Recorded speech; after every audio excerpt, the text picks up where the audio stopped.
Tired of unexpected charges from Wati and ready to break free? First, log into your Wati account using your credentials. Once you're in, look for your profile icon or settings menu, usually located in the top right-hand corner. Click on it.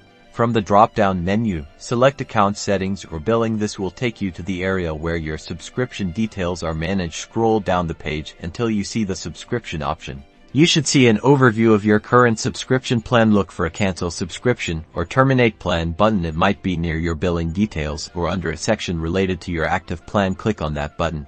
A confirmation window will pop up, asking if you're sure you want to cancel. Read the message carefully, as it might inform you about any remaining benefits or potential refunds. You may also be asked to provide a reason for canceling your subscription through a quick feedback form. Select the option that best represents your reason. It is okay to skip this step if you do not feel comfortable answering.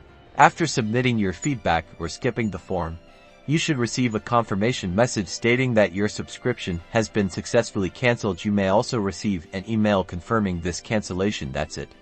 You have successfully canceled your Wati subscription.